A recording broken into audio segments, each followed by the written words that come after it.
ngarang pangthokkiba thauram amada social activist oiriba asang kasarna miyamda wafam khara phongdokkibagi mami ama nahang leiraga irang thoi jati ama gama nahang leiraga galu gama thoi hojik su nahang leiraga amu thokdana leibasina chahi ani pharaga dore masida akhoi se loi na manipur haibase yamna phajakraba sanagi leibak sanagi kodung ase yamna michak thiba mongda prithvi da ngasi leigre isina meitei pangal na so achauba thodang rol lobiraga ngasi manipur da thokliba punamak se inthaba purakada isina meitei pangal gisu yamna achauba thodang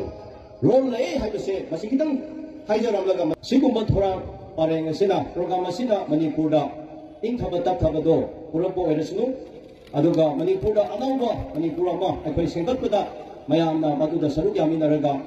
amaga ama encourage tonaba amaga mateng panaba akhoi mase lebak amada state amada laiminaraga amaga hunaba jinaba mapangi political party natraga adugumba influence na akhoi laiminariba mase native people indigenous people masenga akhoi masenga chikna handana ngasi akhoi lebak asida kangthong chaiba mongda leibase akhoi thomoi senga nuaite mase haibu kanda akhoi leaders khara heta sawe odobu akhoi leaders haibale leaders singa duna matam chana mafam chana thabak tobiraga akhoi program mayam se nungsi chana na matam pumbada leiminaba adugumba lambi sembiyo leaders singa tumthokpa ngamdaba leaders singa manaba ngamdaba leader ajumba afaba ngangda sakpa ngamdadana moi masenga afaba ado decision lawbu ngamdaba kanda haidabu kanda praja akhoi Taisalaga innocent haiba tare itam jangna hingjaba praja gayagi kokta wakhanda serang dorana khalaga amaga jati amaga galu amaga noina dabagi heta manipur da thopase ai manipur macha ma oina thamoi singa noaite haukiba matamda manipur da kari thoi nahang leiraga irang thoi jati amaga nahang leiraga galu amaga thoi hojik su nahang leiraga mu thokdana leibasina chahi ani pharaga dore masida akhoi se loi na manipur haibase yamna phajakraba sanagi lebak sanagi kodung ase yamna michak thiba mongda prithvi da ngasi leigre masi akhoi manipur prajama oina akhoi pende nuaite aduna masi jati bichati khaidana ichino maite pangal aduga naga haiba leiriba kuki haiba leiriba aduga ichino maite phung tamina riba state asida leimina riba lukkalu khudimok jati khudimokna punsale hairaga yamna chokapa anauba lebak ama seminasi nungsi chana matam pumbada amaga thogaminaraga hingina bukanda soidana ahomba afaba manipur ima lebak do oigani haibase ai thajaba chena leba maramna ai ichino mayam marum kam loidana bisi ichino mate pangana sigumba gram iftar sinbasida aikhusu saru yajari haiduna masigi sakkandu uchabani ichino mate pangana so atawba thodang rol lobiraga masi manipur da thokliba punamakse inthaba purapada ichino mate pangal gisu yamna atawba thodang rol lei haibase masigitang haijaramlaga matang asida ai tension jara Nongmei kamnaba lepa mathau tai HAIRUBGI aihakpu miteida changjanaba hotnabagu maral chiragle chairman KUKI council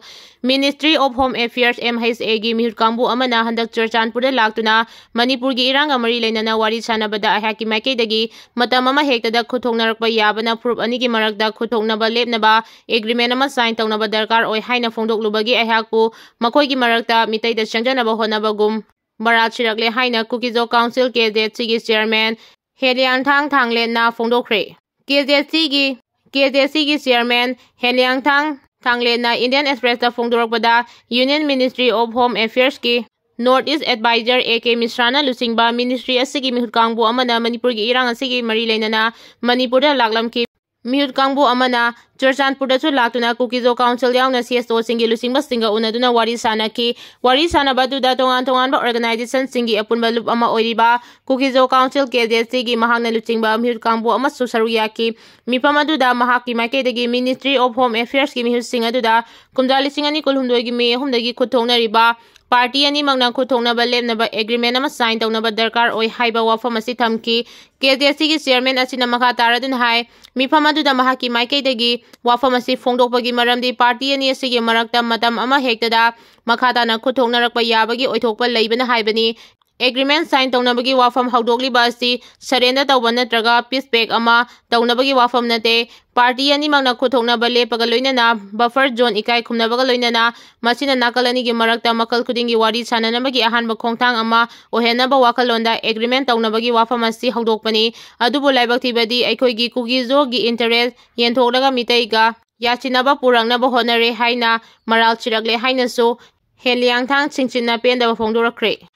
Indian Express da makok thongba police officer amana phongdorkibada chahi aniro Manipur da ethnic violence soragliba marak asida Churchanpur manungda jo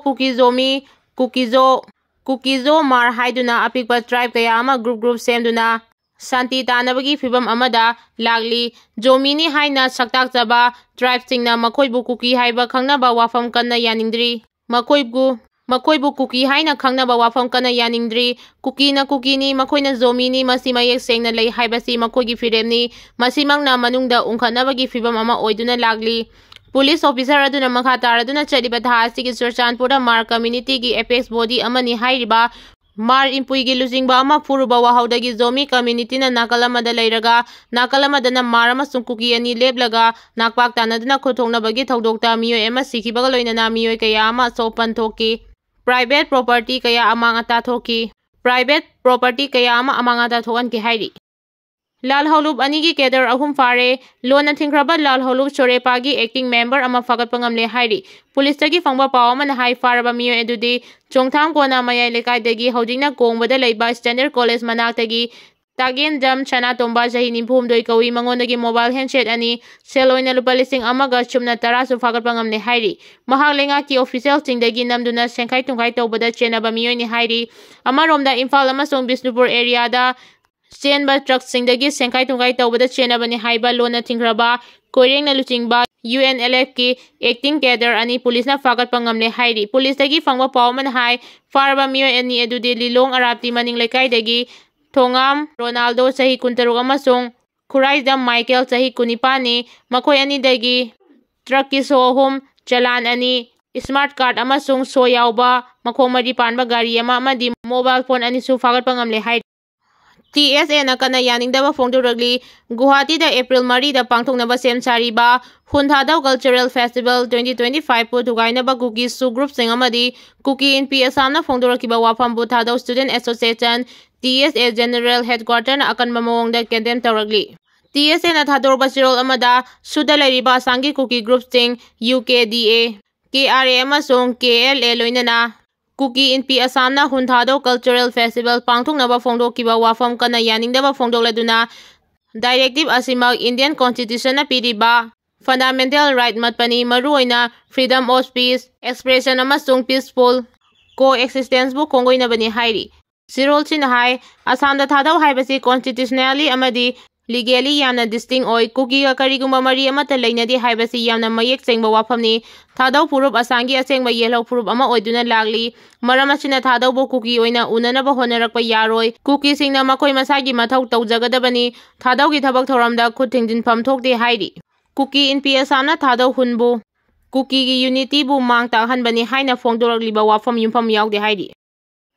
Combined Security Force na sing amadi tangi mafam kayada thiba humbagi thabak chethabada khujugulai kaya fagat pangamkhre Security Force na sing amadi tamgi mafam kayada thiba humbagi thabak chethabada khujugulai kaya fagat pangamkhre Imphal East ki Chingkhai chingda chathagiba such operation da 9mm pistol ama magazine ama automatic single rebel ama hand grenade ahum amadi detonator mapan phangba ngangkibaga loinana insert rifle magazine ama radio wireless set ama BP helmet ani BP jacket ani anti riot shell tarana singba polam kaya su phangba ngamki hairi